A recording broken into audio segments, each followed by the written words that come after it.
Now I call upon Professor Dr. Nishant A. Rudayadasan to deliver the welcome address.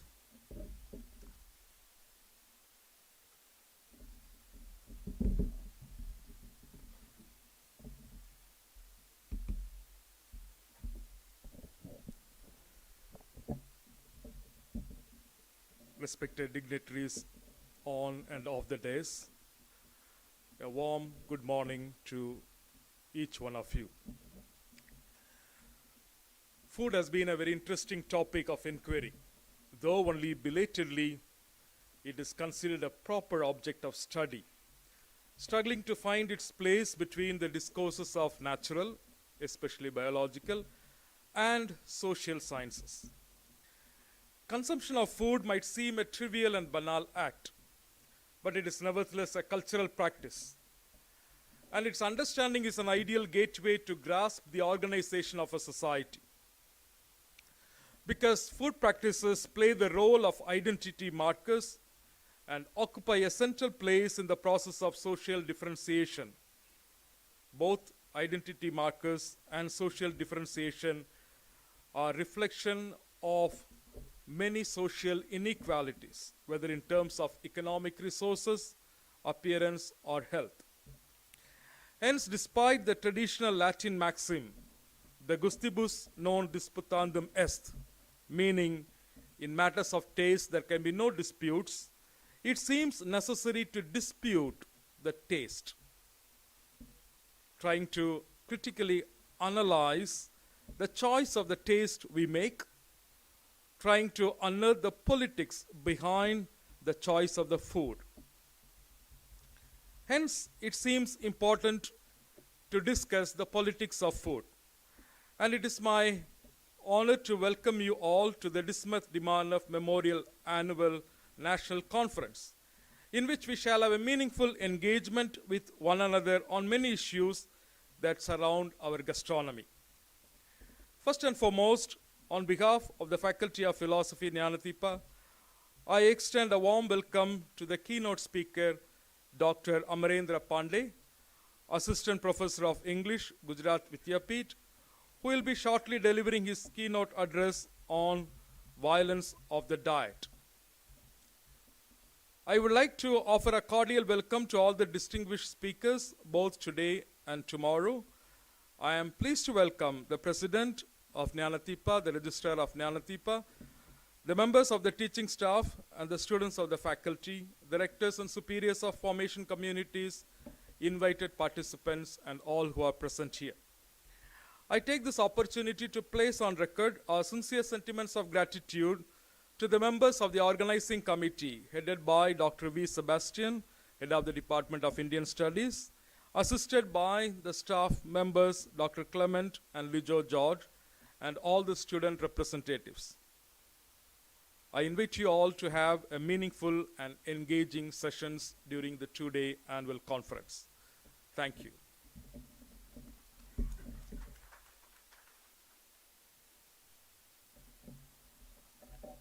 To know a little more about in whose honor this annual national conference is conducted, I invite Dr. Henry D. Almeida, HOD of Epistemology, to introduce to us Richard de Smet and Jean de Marneffe.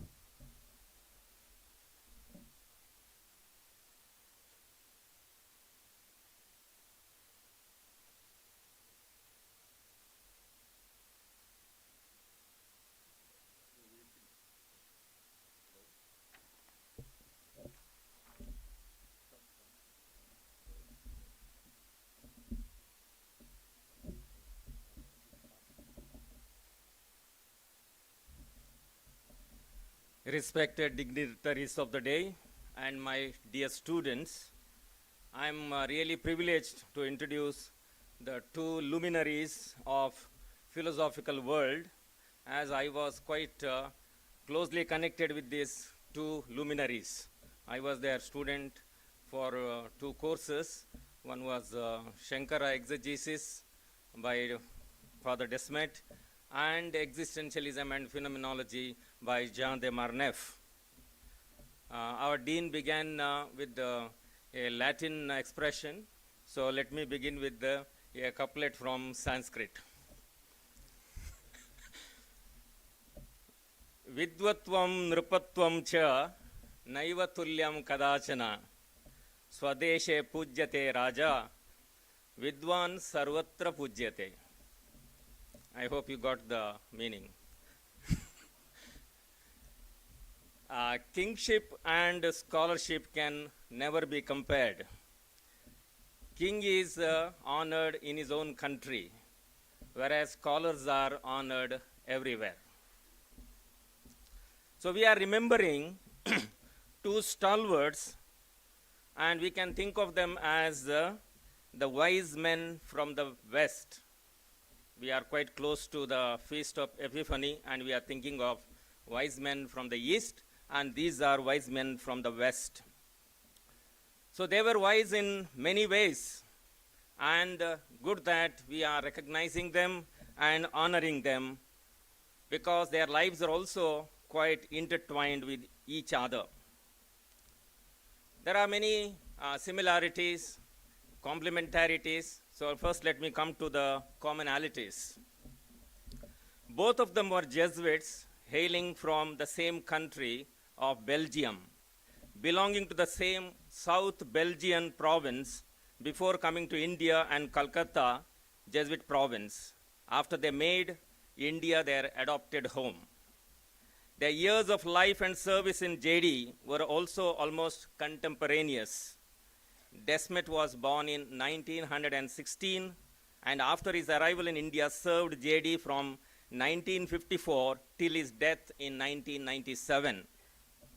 Whereas Jean de Marneffe was born in 1918, joined JD in 1955, and died in Pune in 1998. Their scholarly and intellectual pursuit also had much in common. Smet was specialist in Indian philosophy, particularly Advaita of Shankaracharya, while de Marneffe was a scholar in Western philosophy, particularly the British philosopher Bradley. Both made sure that their erudition, expertise, and scholarship did not remain confined to the four walls of JD, and actively participated in and contributed to the development of philosophy and related areas both in the national and internationally scholarly circles. Both were life members of the Indian Philosophical Congress and commanded great respect and recognition among scholars, leaving an indelible mark of their excellent erudition, acute intellectual acumen, balanced views on complex issues, and appreciative attitude towards other cultures and religious traditions. Both were considerations. Now let me come to some unique features. They were not identical twins as scholars. One brought with him his own unique identity and aptitude to enrich JD and lead it to a greater heights in a remarkably complementary influence. For instance, Smet was an internationally recognized Indologist who opened a new chapter in the interpretation of Shankara's Advaitic philosophy. He was a prolific writer with more than 8 books and 350 scholarly papers to his credit. On the other hand, de Marneffe was an outstanding classroom teacher whom students respected for his clarity of thought and depth of knowledge, and loved for his humane, fair, and gentlemanly personality. Smet was a solitary, rigorous researcher who enjoyed being lost in his intellectual island, churning out scholarly papers, whereas de Marneffe was a genial team player who teamed up with erudite colleagues, particularly in the long planning and publishing of the massive Marathi Encyclopedia of Philosophy, to which he contributed almost 40 papers. In their leadership qualities also, both showed welcome diversity coupled with enriching complementarity. Smet gave leadership mostly to scholars outside confines of JD, being elected the first president of ACPI, Association of Christian Philosophers of India. On the other hand, de Marneffe gave a magnificent account of his leadership talents, mostly in JD campus, having held all the major offices of JD, including the presidentship of 3 years.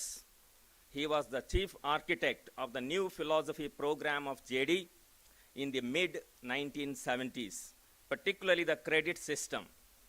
With regard to their concern and sensitivity to the poor and the underprivileged too, their approaches were different, but focus the same.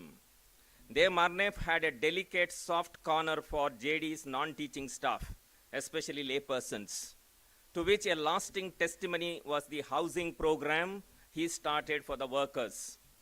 Smet, in his own quiet, non-conspicuous manner, lent a helping hand to many a needy person whenever possible. Perhaps the best way to conclude this brief tribute is to these great men is to quote their own words about each other. Summing up his perception of Jean de Marneffe, Smet recalls, "Ever since I became acquainted with Father Jean, I was struck by the quality of his religious life and faithful observance of the rules, the assiduity of his work, the keenness of his intellect, and the delicacy of his personal relations with all the members of the community." In Father de Marneffe's view, Father Smet was a friend of truth, a friend of Christ, a friend of students, a friend of the poor, and a friend of colleagues. Indeed, these two wise men from the West have left us a greater legacy to be proud of, an admirable example to emulate, and a creative challenge to respond to. May JD continue to be blessed with more of such able and noble men and women. Thank you. Shubhamastu.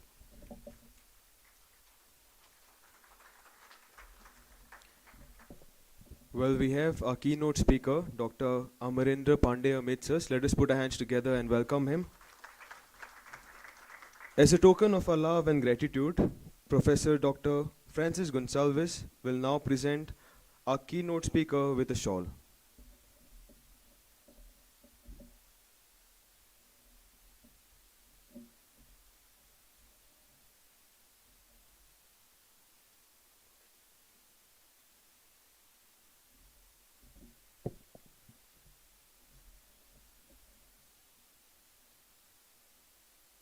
Let us put our hands together.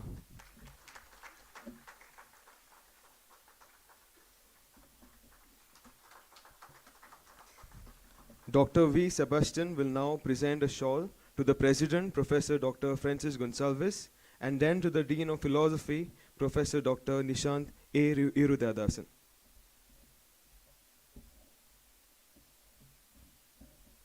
Kindly keep the claps going.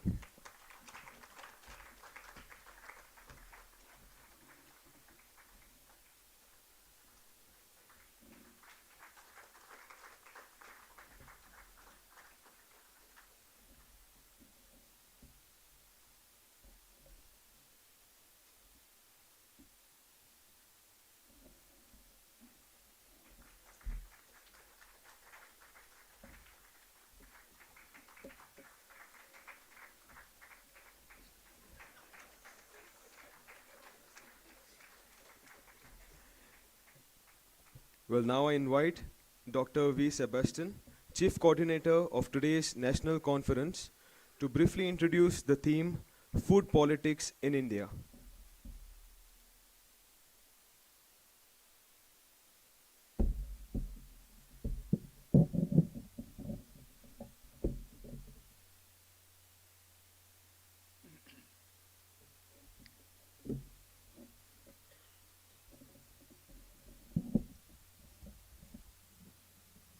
Once again, a warm welcome to this national conference. I would like to introduce the theme, Politics of Food in India. In India, apart from religion, there are few things more political than food. Given the cultural, religious, and social diversity of our country, it will be surprising if food does not become political. Food politics can come in unexpected forms and in unexpected places in India. For example, in 2005, the Chhattisgarh High Court banned the selling of eggs in public places, saying that it hurt the sentiments of the vegetarians. It directed the government to provide specific spaces for the sale of eggs. It is not entirely clear how selling of eggs hurts the sentiments of vegetarians. What do we mean by politics of food or food politics? The politics of food can carry a number of meanings and nuances. It can mean cultural and religious control over food production and consumption, and can involve food taboos. Food politics can connote food policies, laws, regulations enacted by the state. It can also signify what is seen as acceptable and non-acceptable forms of food in certain cultural and religious traditions. The politics of food can mean cultural and religious identities attached to food and political mobilization mediated by food and symbols associated with it. It can also denote the gender roles regarding food within the private and public spheres. Politics of food can signify patriarchal domination, which tends to relegate many women to kitchen. In many cultures, gastronomic practices tend to assume gendered roles in the sense that culinary roles are almost exclusively assigned to females within the domestic space. There's a recent film called The Great Indian Kitchen. It's a Malayalam film with subtitles that is available in YouTube. It's a wonderful movie which depicts this whole thing, what we are talking about. It's worth seeing. There are subtitles are there. The Great Indian Kitchen, the whole patriarchal domination. Food politics can also mean the dynamics of alienating cultures and groups on account of the foods they consume. Food politics may also connote ethical issues involving food production and consumption. How do we produce and consume food with minimum damage to the environment? Ethical issues pertaining to food also focus on social justice, human dignity, hunger, malnutrition, and food security. Apart from these, food politics can carry several other meanings as well. Though a primary need of human beings, food means more than its basic function of satisfying hunger. The production and consumption of food are very much connected to the cultural matrix of meanings. Thus, cultural symbols and meanings attached to food, among others, can carry powerful emotions. Many cultures classify carefully what is included and excluded from the taxonomy of food. The economically less privileged may not have the freedom of choice to include and exclude food items from such classificatory categories. The choices of people make, especially those at the periphery of society, are not really free in the sense that often these choices are determined by economic constraints. Some religious traditions have created philosophical and theological foundations for the inclusion and exclusion of certain forms of food from dietary practices. In many cultures, several forms of food are associated with religious celebrations, festivities, rituals. Fasting and feasting have been integral to many cultures and religious traditions. Some religious traditions classify certain food forms as taboo and expect the believers to follow such prohibitions and strictures with varying degrees of flexibility. Food items also acted as carriers of cultural and religious identity in many societies for many years. However, in recent past, it has become a medium in political and religious mobilization in countries like India. As sociologist Pierre Bourdieu has pointed out in his famous book Distinction, 1979, food and dietary practices are frequently constrained by class positions, social class positions. Food classification can reflect social hierarchies in the sense that exquisite foods and drinks tend to define consumers of food more than the products themselves. If one belongs to a certain group, then one will make choices of daily consumption that reflect the habitus of that group. Here, habitus means the pattern of preferences, classificatory schemes, and taken for granted choices which differ from class to class and from group to group. Interestingly, food preferences are mapped out spatially. For example, places like Mumbai, which had certain degree of cosmopolitanism in the past, seems to giving way to food apartheid in the sense that many housing societies sell apartments only to vegetarians. Discrimination while renting or selling houses has become rampant across Maharashtra state and especially in Mumbai. Thus, food choices are expressed in spatial arrangements eventually. Modernity has brought about considerable changes in the patterns of production and consumption of food in India. While tradition plays an important role in culinary practices, both colonial modernity and globalization have brought about considerable changes in the food ways in India. In spite of modernization of agricultural production, a sizable number of people remain hungry in many parts of the world, including India.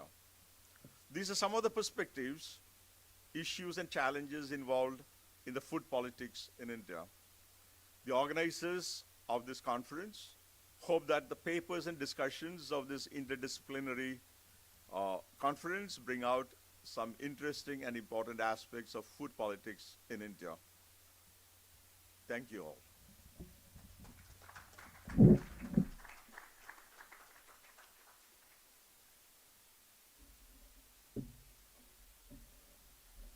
I request our dignitaries, other than the keynote speaker, to take back their seats off the stage.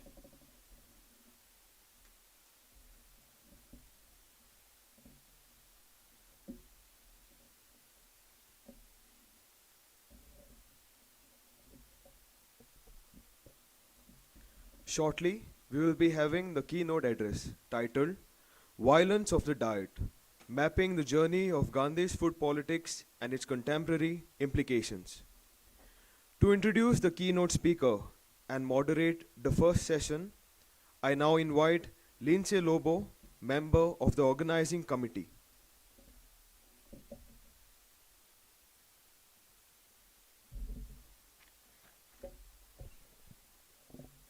Good morning, everyone.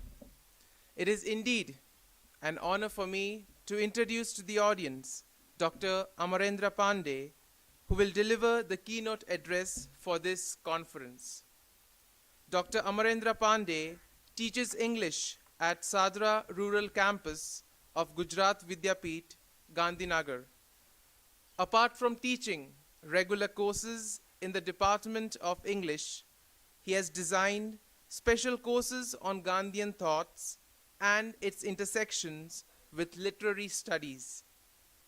He has obtained his doctoral degree from the MS University of Baroda on the topic Writing, Travel, and the Question of the National Subject. His interests include Gandhian thoughts, culture studies, and tracing travel as a theme in diverse kinds of writings. He is also on the editorial board of his university's research journal. Without any further delay, I now hand over the mic to Dr. Amarendra Pandey to deliver the keynote address.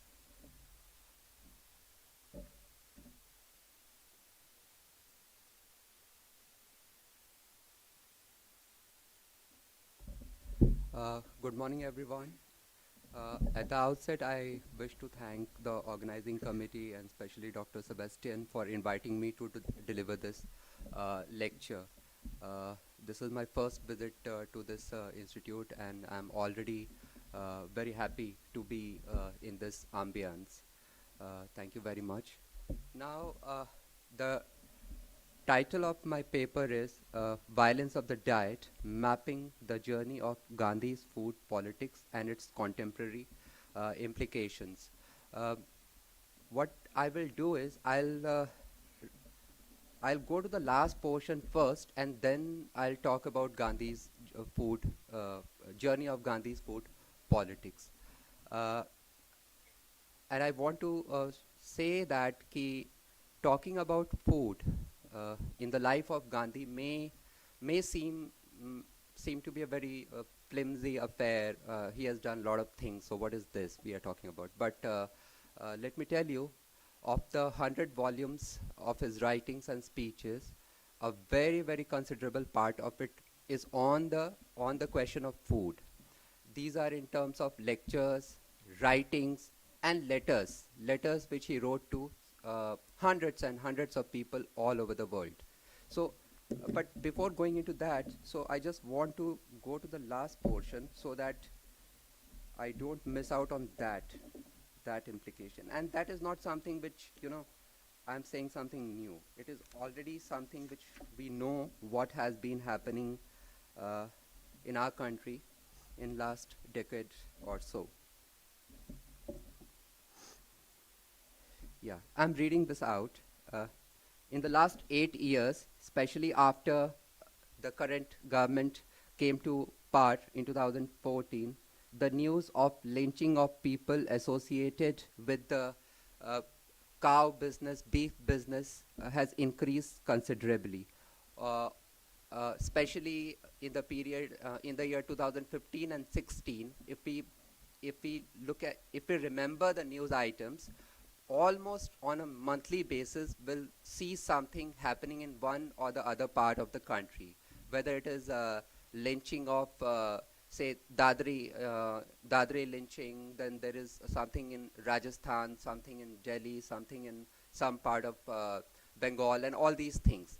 What it means is that suddenly we are seeing food, the question of food, meat food, playing out in the public realm in India. It was always there. It's not something new, but the scale with which it came to fore, it was unprecedented. Now, why I want to bring Gandhi into this? Because many of the people, even well-meaning commentators, social commentators, have this thing on Gandhi, Gandhi's love for cow, Gandhi's love for vegetarianism, his propagation of vegetarian ideas and all that. So I want to state that there are enough evidences in Gandhi's thoughts, in Gandhi's speeches and writings, where he is, while supporting his idea of vegetarianism, he is delinking the idea of vegetarianism and killing of people or targeting of communities in the name of vegetarianism. Right? If you remember Hind Swaraj in 1909, he writes very clearly that this whole cow protecting societies which have emerged in India, all over the India, they are actually cow killing societies, because their motive is not to protect the cow or serve the cow. Their motive is just to target communities and people who are associated or who they feel are associated with cow business, cow slaughter, beef eating business.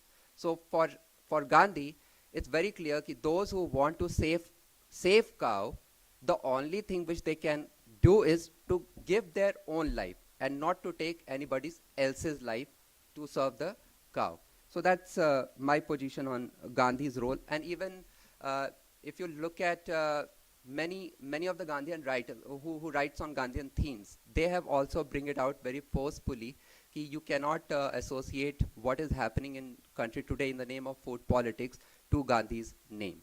So with that, I just want to begin my talk. And because this is a journey of Gandhi's food politics, so I'll be mapping out his life. Now, for the first time, where the question of food comes in Gandhi's life is when he was a teenager, right, around 14 or 15 years old. And and this is from his autobiography, where he says that he has a friend, his elder brother's friend, and he made friendship with this person when everybody in his family warned him against this friend. He is a evil boy, and Gandhi says, no, I want to make friends with him because I want to reform him. This word reform is in quotations. And this boy, Sheikh Mehtab, he tells Gandhi, look, you are a weak person, which Gandhi knew that he was a weak person because he was afraid of ghosts, he was afraid of going out alone in the darkness. He was his bodily constitution was quite weak. He couldn't run very fast. He couldn't do a lot of physical activities. He used to hate his physical exercise classes in the school and all that. Whereas this boy, Sheikh Mehtab, he was a well-built boy, athlete, could do anything and all that.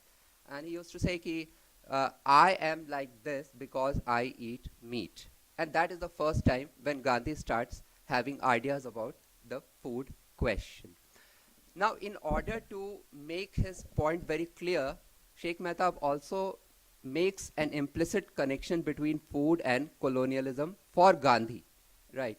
And he says that, look, we Indians, we are so large in number, but still we are ruled by British people for the simple reason that they are strong. And they are strong because they eat meat, and we are weak because we do not, as a country, we do not eat meat. And interestingly, Gandhi writes that at the same time,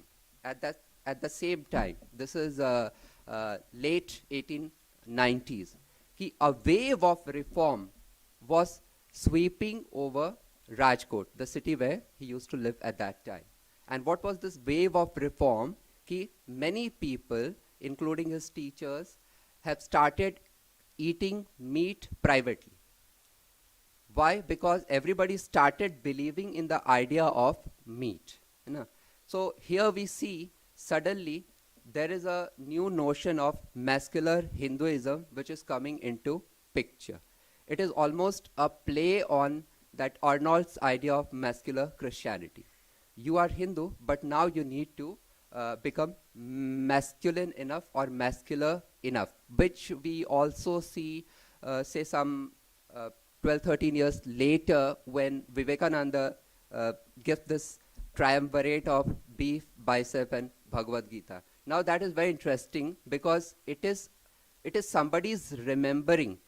We don't find it in the writing of Vivekananda, but somebody remembered having a conversation with him and saying that this is what he said. But knowing Vivekananda and understanding Vivekananda, he could have said it very clearly.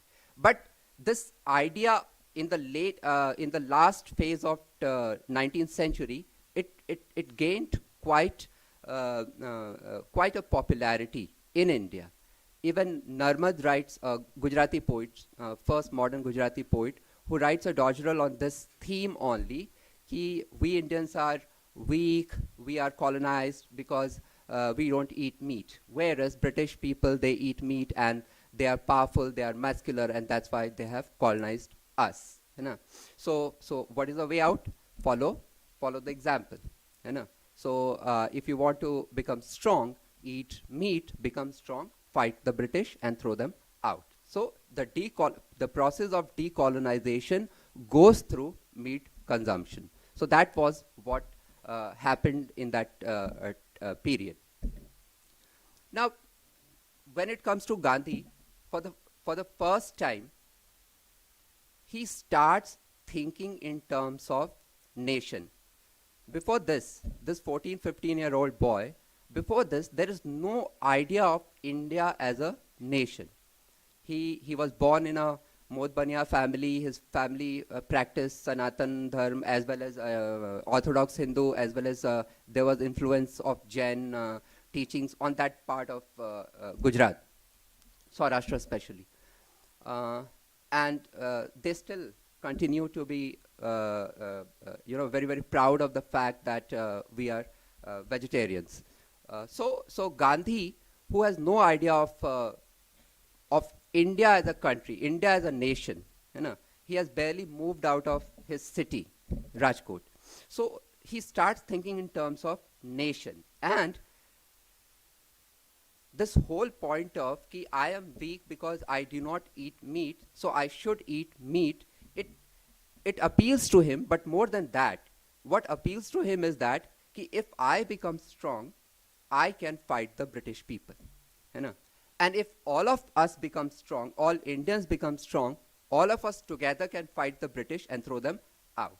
So that's where he started consuming meat. And there is a very vivid description of that whole episode in his autobiography, where he writes that it was a very surreptitious exercise for the first time. I didn't like that. And when I went back and slept in the night, I used to feel that there is a goat bleating inside my stomach, and I used to get horror dreams and all that. But over a period of 1 year, he started relishing meat. So what is interesting for me is a person who locates his own self in his own caste and community has decided to transcend that identity, that caste identity, caste self, and acquire a national self in his teenage. And in order to acquire that national self, he is ready to transgress the taboos imposed by the caste order, which he does. But after a year, a problem comes in his life. And the problem was the idea of truth.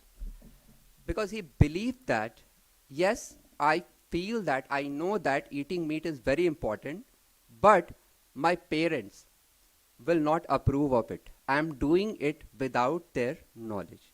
And every time I consume meat, I have to lie. You know? Not really lie, but half truth, partial truth, which is as good as a lie. And for Gandhi, the truth principle was very important right from his very, very early childhood. You know? This whole influence of the drama of Raja Harishchandra, and decided ki, come what may, I'll never swerve from the path of truth. You know? So lying to one's parents is a bad thing.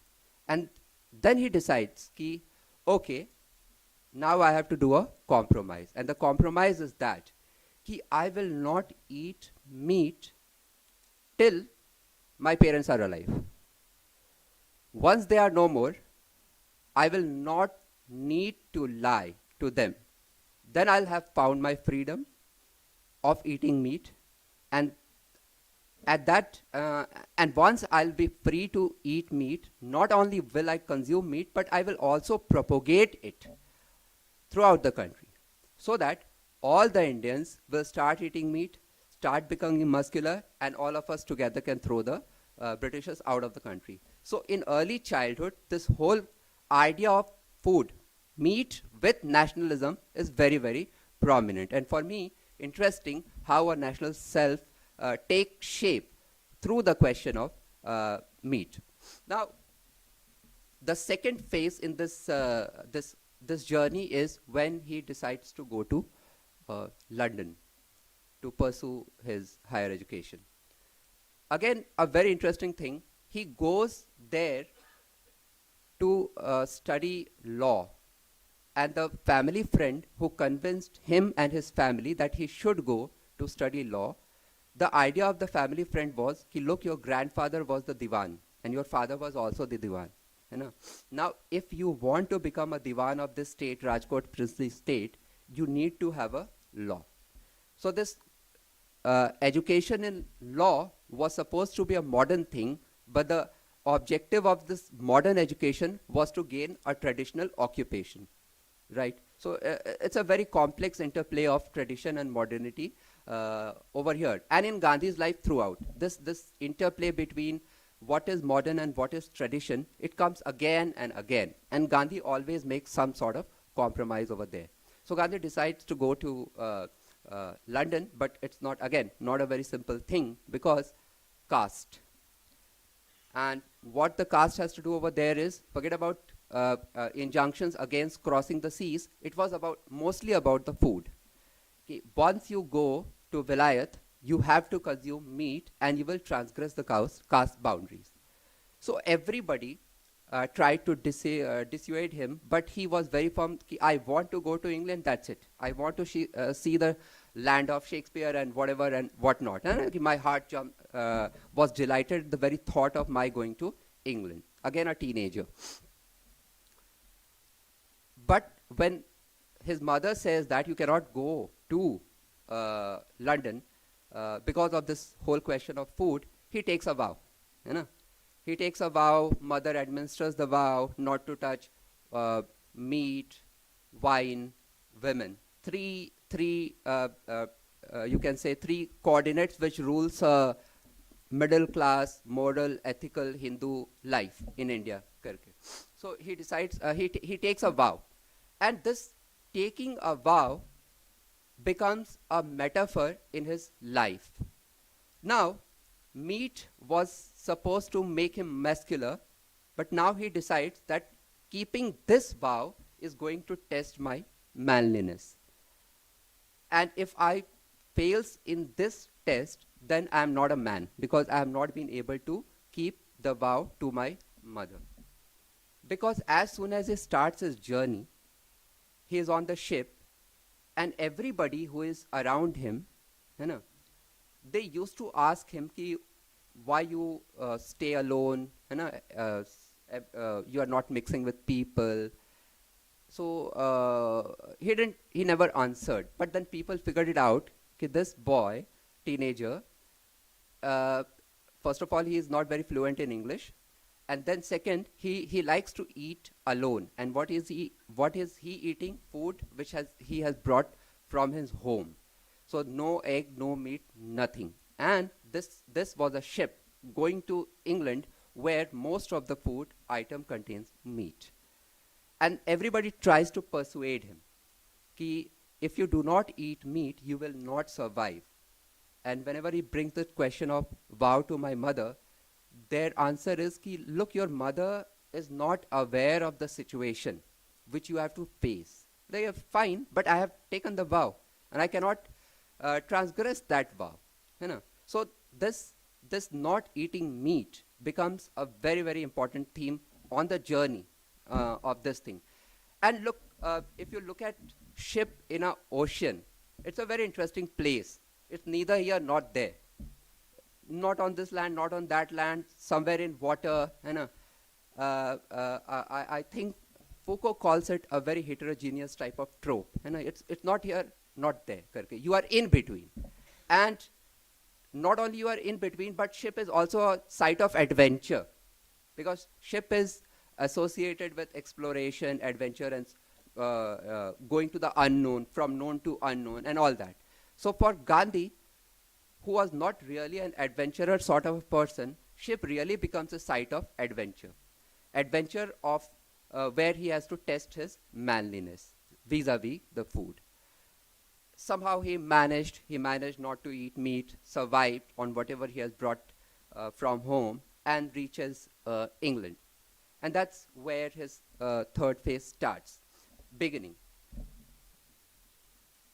A young man who has a lot of appetite, but somehow he is always hungry because his life revolved around bread and water, bread and water, bread and water.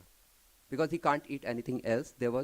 And every time he goes out to eat, he used to feel very shy. I cannot ask the waiter what is Gandhian or Hindu thing. There are many travel accounts. For example, Syed Ahmad Khan, the founder of Aligarh Muslim University, when he traveled to London, he also had this problem. But his problem was not eating meat or not eating meat. His problem was a Muslim problem. You know, what is this meat? You know, whether it is halal or not halal. You know, so food question, as Dr. Sebastian mentioned in this note, his concept note, this politics is so deeply ingrained in culture, every culture, as well as geography, that sometimes you don't know how to figure it out.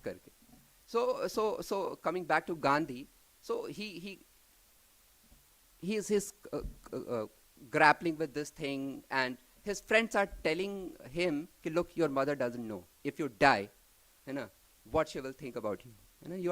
She will die. You will die. So think about her state at that time. Like, no, no, no. I have given vow. If I die, I die. And if I can't survive, I'll go back to India. That's it. But he couldn't. He couldn't. Although he used to say that I'll go back to India if I cannot manage, but in his heart he knew that I have fought so hard to come to this place. I have fought everybody, my mother, my family, entire caste system, not only in Rajkot, but also in Bombay. So I have fought so hard to come to this place, I cannot go back empty-handed.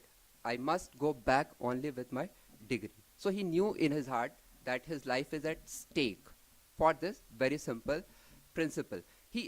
At this time he believed in eating meat. Only he is following a vow. Now, finally one day, somehow his landlady tells him that, look, I know of a place where they sell vegetarian food, so you can go to that place and find out if you can get something to eat. And he goes to this place called Farringdon Street in London. And he describes it very vividly. My heart leapt up like a child who has got his favorite toy.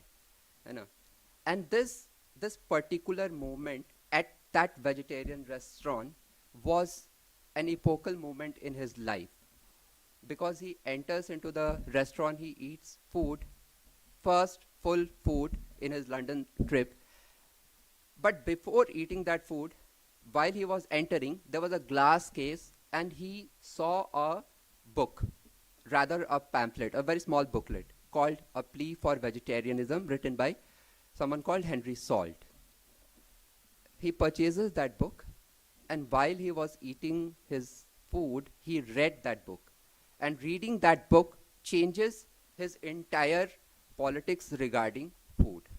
Because in that book, Henry Salt, an Englishman, a European, he says that the title is A Plea for Vegetarianism.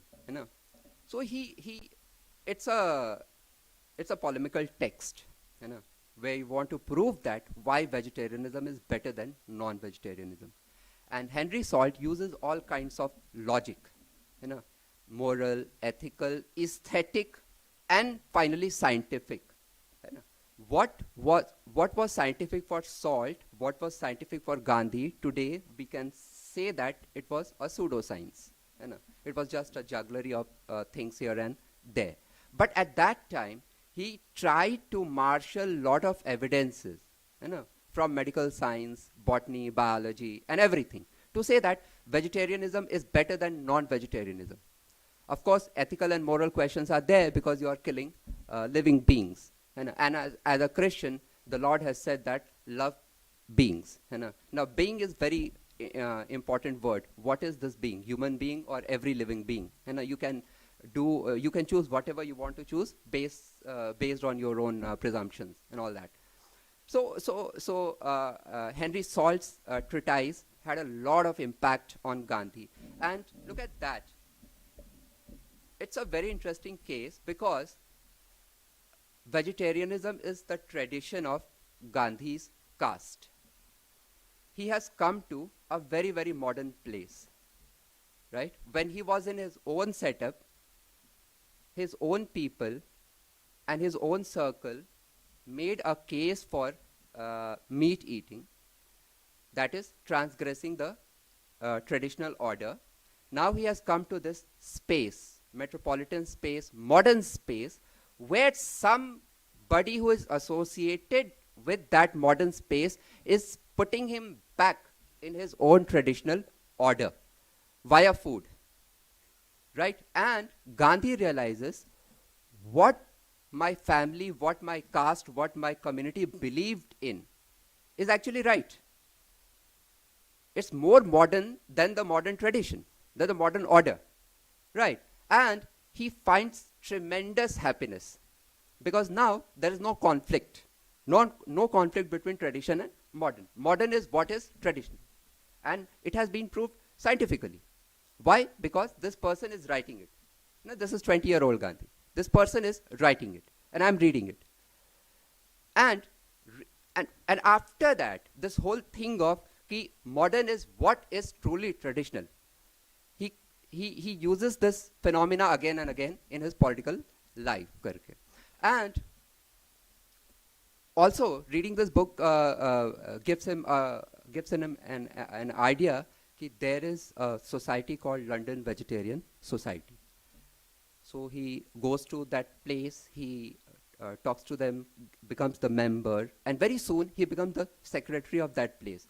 Now, London Vegetarian Society is a very interesting society because it had among its members those who were considered radical in Victorian England, late Victorian England. Why they were considered radical? Because they opposed the technological aspect of modernity, industrial revolution, colonialism, and exploitation of the poor people, not only in England, but across Europe and across the world, right? So these people were radical because they were against the dominant order, dominant industrial revolution-based capital order in England as well as in Europe. So, and they had connections with George Bernard Shaw and tallest of them, of the European thinkers, Leo Tolstoy. We know that Tolstoy became vegetarian later in his life. So all these people gained a lot of prominence, although they were fringe in London. Again, a word fringe, which we hear quite often nowadays. So this group was a fringe element or a fringe group in Victorian England. Gandhi becomes member, and this group, which is which attracts a lot of well-known people, authors, dramatists, so on and so forth, they make this 21-year-old boy their secretary. For the simple reason that for them, if Gandhi is the member of Vegetarian Society, that means an Indian, India, the place from where vegetarianism evolved in their mind, an Indian is our member and he is our mascot. He can become our mascot, right? And again, these kinds of groups, they can do anything with history and science. You can marshal evidences based on your own, inclinations. So they used to trace their journey from Pythagoras and the land of India, land of sages and all that, who have given this idea of vegetarianism. And if we become vegetarian, we are living a truly human life based on the doctrine of the word of the God. Yeah, we love all the creatures, and our love is not only limited to fellow human beings. So that he becomes a member of that group. Now, becoming member of Vegetarian Society is convenient for Gandhi not only because of the question of food, but here he also, I want to say that he's also seeing some kind of brotherhood between colonizer and the colonized. An Indian in England from the colony in the land of colonizer, there was no question of friendship and brotherhood between exploiter and the exploited. But in Vegetarian Society people, he found a bondage, a fraternity, an idea of fraternity. And he uses this bond throughout his life. Because when he finishes his studies and goes back to India and later on to South Africa, he keeps in touch. And while leaving England, they gave him a reception, farewell party, and in his address he says that I came here as a subject of the colonized race, but now I have found brotherhood. And I hope that all the other British people and Indian people feel that same fraternal bond. And if that happens, we can be a unparalleled power on this earth. So there was a sense of bondship, friendships with English people while via the medium of London Vegetarian Society. Now he comes back to India, tries to practice but couldn't. Then he goes to South Africa for 1 year. uh, and he wanted to go away from India because he felt that I cannot practice because there's a lot of problem. I'm a lawyer. If I want to practice, I had to lie and all that, which I can't do. I'm not good at lying. So, and he felt that 3 years of his stay in England has changed him fundamentally. Now he cannot settle down properly among his own people. ठीक? So what he thought at Farringdon Street, modern is traditional, but that is not really the case, which he realizes. So when this opportunity arises to go to South Africa, he accepts it very happily, and he goes there. Now, when he goes there, whatever it does is a separate story, but he keeps on writing letters to the Journal of London Vegetarian Society.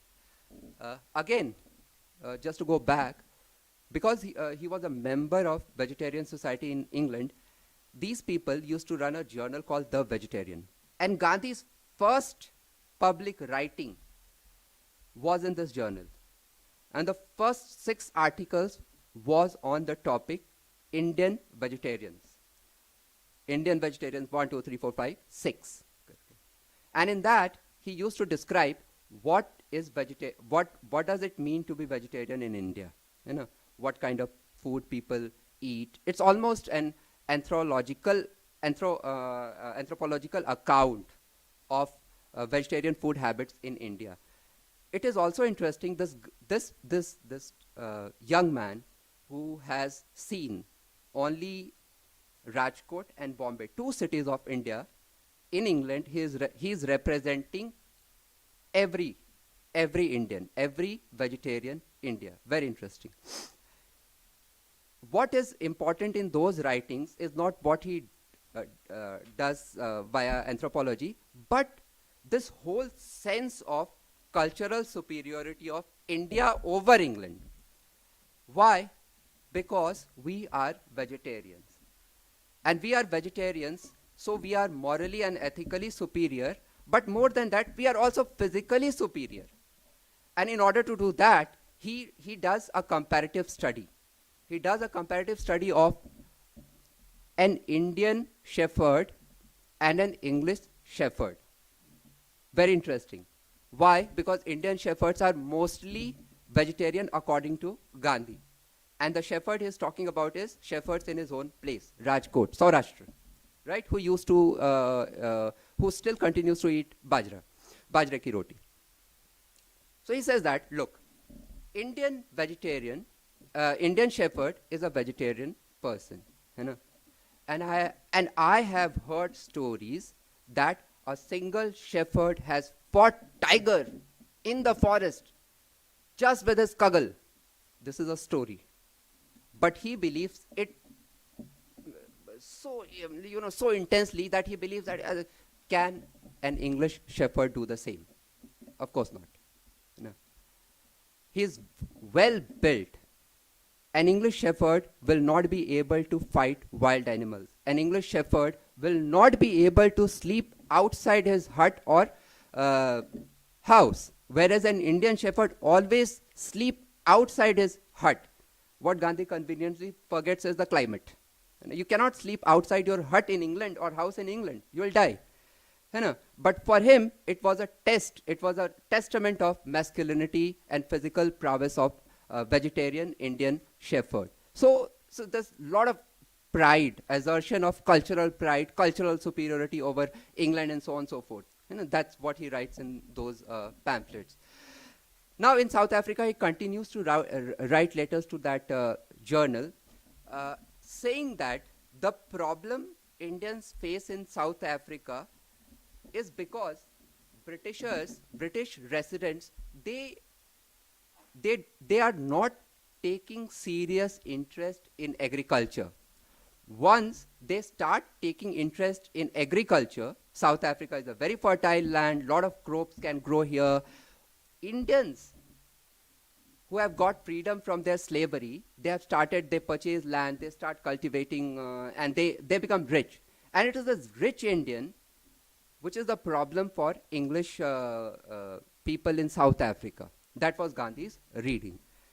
And he writes letter, if English people also start agriculture, they will have to employ Indian laborers because they are not going to do all that hard labor by themselves. If they start, they will come in closer contact with English people, Indian people, and they will feel that these people are not threatening. They are their friends. Now, again, that bond between Indian and British people, right? And we know that in last decade and a half, there are a lot of critiques of what Gandhi did in Africa. And if I remember correctly, statues of Gandhi's have been demolished even last year, right? In some part of southern Africa. So that critique is very important. And even here we see that all the time he is talking about bond between English people and the Indians. There's no emphasis on bond between Indians and South Africans, like black people in South Africa, right? But in his defense, many people have also said that he was a part of Indian population, and the problem of that population was vis-a-vis the British and not the Africans. Okay. Convenient argument, but it can be problematized. But my point is food today. So what happens in South Africa is he gives this idea that if Britishers starts cultivation, there'll be a greater friendship, greater bondage between English and Indians, which of course doesn't happen. He also propagates the idea of we should have a band of vegetarian missionaries which can go all over the world and propagate the idea of vegetarianism, right? Yeah, that was his ideas over there. Now, when he starts getting involved in the political life of Indians in South Africa, and in 1906, he coins this term satyagraha for whatever they were doing. He comes to this understanding that a person who is in public life, who wants to serve the public people, he cannot be an ordinary householder, cannot be an ordinary grihast. A public servant must feel that everyone in the society is his own family. There should be no distinction between public and private. And this is one interesting part. If we look at post-colonial criticism, especially Partha Chatterjee and all that, they have made this distinction that Indians coped with colonialism by dividing their life into private and public. Yeah, in public we are colonized, we have to follow whatever the rulers are saying, but in private we will preserve our tradition. Gandhi looks at the decolonization struggle as this erasing this boundary between public and private. You cannot have a public life and a private life. Yeah. Okay, I'll try to finish it. So he comes to this idea of somebody who is in the public life all the time, and only a brahmachari can be a true public servant. And what is brahmachari? Brahmachari who can control his own senses, all the senses. And it's not only about sexual abstinence, but controlling the palate, controlling senses, controlling what do you want to hear, controlling what do you want to smell, and all that. So only a true brahmachari can become a true satyagrahi, and only a true satyagrahi can get freedom for India. Right? Now, brahmachari, control of the palate, food becomes the most important thing over there. And he decides that food is related with sexual passion. So he starts cutting down meat. Of course, meat is supposed to be most conducive to sexual passion, but apart from meat, milk, and what we call tamasic food in India, all of them. So his propagation of sattvic food, not even milk is allowed. So and he started practicing all that. Now, this is all good for Gandhi. What it did for people who followed him as a political leader, and more than political leader, as a Mahatma. They start believing that, look, Gandhiji is saying non-violence. Non-violence means not killing anyone. Not killing anyone means not killing even animal. So, if we are vegetarian in our own life and we do nothing else, we are part of the freedom movement. You know, we are the freedom fighter just by eating vegetarian food. Okay, that is one implication. Second, and most dangerous was कि they start at the grassroots. Gandhi's non-violence and his writings on vegetarianism was used as a tool to castigate and punish people who used to consume meat in the villages in small town India. And who are these people? Dalits, Muslims, and Christians.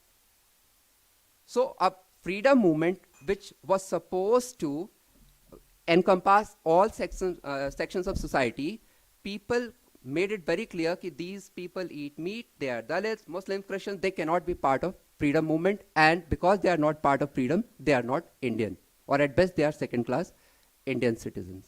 So this is the journey of Gandhi's food politics. Its implications at his own time, what people at the grassroots felt, and implication in current time. Thank you. I stop here. Thank you, Dr. Amarendra Pandey, for that keynote address on the theme Violence of the Diet, Mapping the Journey of Gandhi's Food Politics and its Contemporary Implications. You have very well highlighted the interplay of tradition and modernity in the life of Gandhi by taking us through his struggles initially and then how he was taken up by the London Vegetarian Society. Now it's time for any questions and clarifications.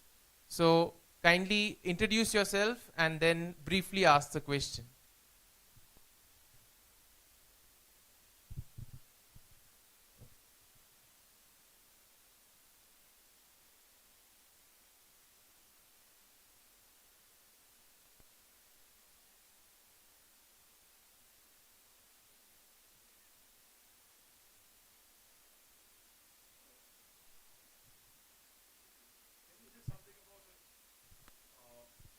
Gandhi's views on cow. Can you say something about it? Yeah, as a Gandhi writes that I love cow. I believe that it's the purest symbol of living beings and all that. But he was against this whole ban on cow slaughter. He understood it very clearly that it's a business and a lot of people's livelihood depends on that. So he was against the ban on cow slaughter. Although he said that if I have to take up a mission, the mission will be to serve the cow and not to do something like banning the cow, because it's also an economical animal. So a dead cow is of no use to anybody, and you can slaughter a cow before its death, because of the economic reasons. That is one thing. And he understood it very clearly that this whole cow bogie is raised by people who wants to attack Muslims and Dalits in its name. So it was this reaction was against that kind of fundamentalist nationalism. But at the same time, there is a problem, because the way Gandhi links Dalits with the carrion eating and says that it is because you eat carrion that you are untouchable, that is highly problematic. To my mind, it shows that Gandhi didn't understand how actually society worked, how low caste people were forced to do this thing because there was nothing available to them. Nobody will eat carrion out of his or her own choice. It was the choice imposed on them, right? So, and his thing was that once you stop eating carrion, you'll get respectability and all that. It was a misreading, because that's not how caste operate. Caste operate in very insidious ways, which Gandhi, I think, didn't understood. Just to juxtapose, Dr. Ambedkar, Baba Sahib Ambedkar also exhorted that one should not eat carrion. But his understanding was totally different. He had that lived experience, right? So he will not say that because you eat carrion, you are untouchable. You know, you are untouchable, so you have to eat carrion. And for Baba Sahib, it was about gaining self-respect, right?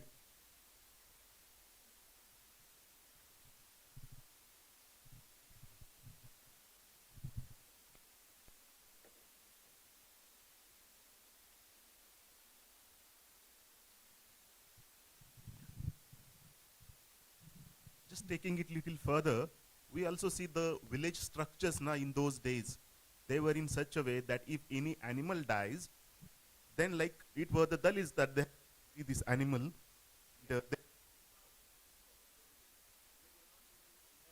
into the village proper. What do you have to say about that?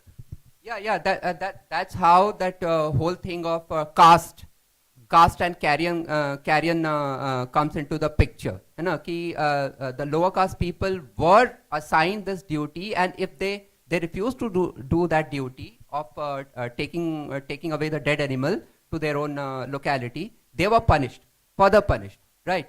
So and for them, this dead animal becomes a source of nutrition. Although nobody will like it, but that was the only source of food for them, wholesome meal for them. Almost all the Dalit autobiographies which we see, this episode of rejoicing at the news of a dead cattle anywhere in the village, you know, it had its root in this hunger, a community which was never given enough food. So for them, that dead animal, that carrion, becomes the source of full stomach. And because it was a source of full stomach, that becomes a celebration. So there are a lot of vivid descriptions on that slaughter of cow or dead cow or pigs and all that, right? So again, I think this is how the upper castes have had ensured that lower caste will always be kept in their place. You deny the basic humanity, and then you can go on to say, okay, they are doing this, that's why they are that. Correct.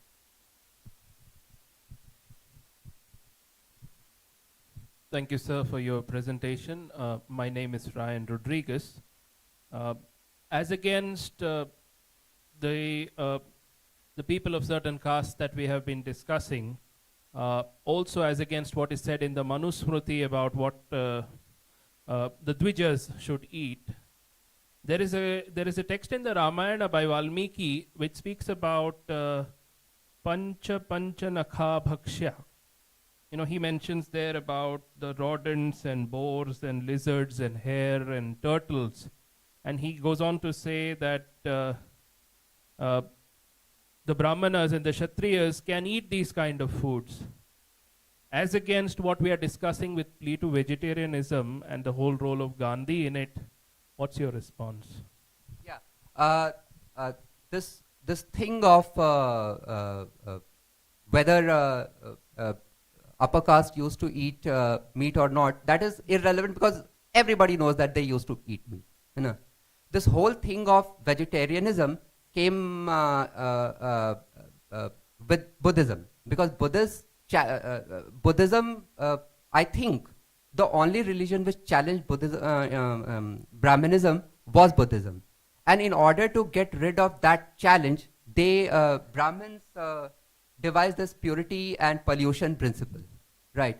If you are pure only when you eat certain kinds of food, and even then, till that time, cow was a sacred animal, and because it was a sacred animal, it was cooked and eaten at sacred times, you know, pujas and other rituals and religious rituals, festivals, and all that. And we still have a lot of in most part of India, a bull or a buffalo is slaughtered, you know, as a part of religion and a part of culture, right? So there's no two things about that.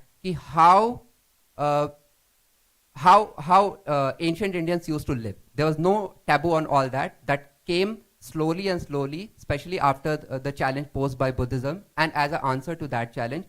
And I think we need to understand colonialism more deeply, because this whole Hindu nationalism, it came as a response to that. And this cow thing came especially in 1860s. After 1857, they started, they wanted to have certain planks where they can organize themselves. And that plank become cow, protection of cow, cow worship and all that. Right? Because you cannot challenge the British power directly, so you do it indirectly. You start organizing people around that sacred symbol of cow, and you can say that we are the worshipper of cows, all the other people are worshippers, are eaters of cow, right? So Hinduism, Hindu nationalism found its root or locus in that symbol of cow. And later on they kept on adding to it. The Hindi becomes another locus, but cow was central to it. And what it did was ki you organize people around British, but at the same time you also show that ki not only British but also the Muslims, who are the cow eaters, right? And at that time, you don't Dalits don't come into picture because they don't slaughter cow; they eat dead, so they are useful to you. So the way Hindu fundamentalism imagines a society is quite in sync with the ancient order of caste. I'm Victor Ferrao. I would think that body actually is the site of food politics. And that's why in Gandhi also we can see that he was blind perhaps to untouchables, and the untouchability comes from food. So how will we think Gandhi's fasting, which was a tool for maybe fighting British and changing laws and all that, body as a site for food politics, what it becomes in his satyagraha? I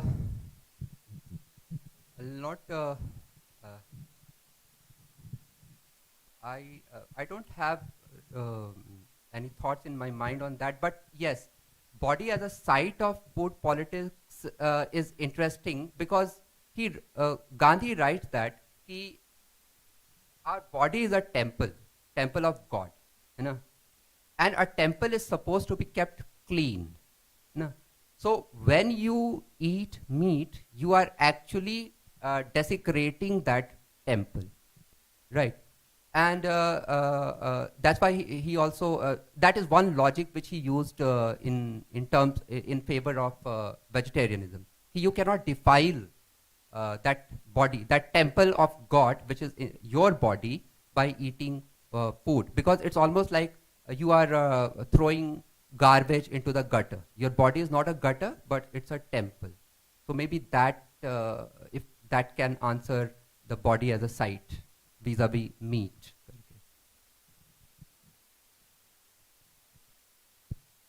Thank you, Dr. Amarendra. I'm Asim from Azim Premji University. I'm also here to present very interesting presentation. I wanted to bring to light how Gandhi's criticism of enlightenment ethics, in a way that it is universalizing, it's not sensitive to context. It kind of creates a moral violence once you start imposing things on others, right? So because of its universalizability, it is violent, and therefore his own ethics, as he thought, was supposed to not impose anything but to completely be voluntarily for people to take it up. And you mentioned that in cow slaughter ban and all that, he mentions all of that. But when you were presenting about this evangelizing of vegetarianism, which also he does, doesn't that go against or contradicts his own stand on imposing ideas, or that being violent on others if you start telling people what to do? Yes, yes, yes. Very true. But then that phase was young Gandhi, you know, where he was propelled by this idea and he wanted to do something. So what to do? We can form a band of, because this letter was written in 1894 or 95, something like that. So when he was very young. Uh, uh, uh, now, of course, at that young age, he followed that, but later on he changed his idea, because in 1931, when he goes to London for second roundtable conference, he was invited by London Vegetarian Society to deliver a lecture, and this was after a gap of 40 years that he goes to his first original home. So and he delivers a lecture which was titled as The Moral Basis of Vegetarianism, right? And he says that when I was a member here in my youth, we used to talk about food and all that, but then later on I realized we were talking only about food and only about health, as if vegetarianism has to do only with health. No. And he says that but I have found that many non-vegetarian people are quite healthy, more healthy than vegetarians. So if we want to convince anybody on the question of vegetarianism, it has to be a moral principle. And what is that moral principle? On this earth, human beings are at the apex of the this living beings chain, and because we are at the highest level, it is our duty to protect all those beings which are at the lower level, that is all the other animals. So our duty towards them is to protect them, not to kill them. But this is again a lecture which is given at that particular site. It has this universalizing idea which he had. Gandhi has some of the ideas which were very, very universalizing. I agree to that. But he will never go to an extent that everybody must become vegetarian. You can convince people. You can convince people this is not okay, this is not right, and you can see this other side also. Again, which is the political project of Satyagraha. You want to convince other people to your own truth, and in the process, if you find that the other person has a certain truth, of course you will change. Because Gandhi's attitude, practice was not really that universalizing, because non-vegetarian food was served in his ashrams for those people who didn't practice who didn't practice vegetarianism. So he was not dogmatic in his practice. Yeah. We have time for one last question. Hi, I'm Deepthi here, student of JD. Gandhi's mother has clearly distinguished him about what is vegetarian and what is non-vegetarian. Yet he called egg as non-vegetarian. I mean, egg as, he did not consider egg as non-vegetarian. My question is whether he called himself as vegetarian or vegan. Vegetarians are the ones who abstain from the meat, whereas vegans are the ones who abstain from the meat along with egg and milk. Yeah. So what did he call himself? Yeah, he early in his life he called himself vegetarian. He ate meat for 1 year and also ate eggs in the initial days in London, because in London it was very clear that they didn't consider egg as a meat, right? But later on he realized, after a few days he realized, for my mother egg is a meat, so I cannot eat meat, right? So he called himself vegetarian, but he said that I know that I have transgressed that boundary, but after this I'm not going to do that. And when he read Salt's treatise and he decided now on I will be vegetarian by my choice and not by my mother's will, he called himself vegetarian. Later on, in 1906, when he decides that a brahmachari cannot eat milk because it can arouse sexual passions, so he abstains. He starts abstaining from milk. What it does, it weakens his constitution dramatically. he falls ill, a lot of remedies are tried, but he didn't gain weight and all that. So, but because he said that I will abstain from milk, in that way you can call him a vegan, but he didn't call himself a vegan. And he was not a vegan because he start drinking milk, goat's milk, right? And he writes that I know I have taken a vow not to drink milk, but my friends told me that while you were taking you were taking your vow, the word which was there in your mind is cow or buffalo's milk. So goat's milk is not covered over there. So you can drink goat's milk. And he says that, okay, for my own life, I accepted that principle, but I knew that in spirit I have violated my vow. So he's very clear on that. He didn't consider himself as a vegan, only as a vegetarian. Thank you for all those interesting questions, and thank you, Dr. Amarendra, for answering those questions. I now hand over to Aaron.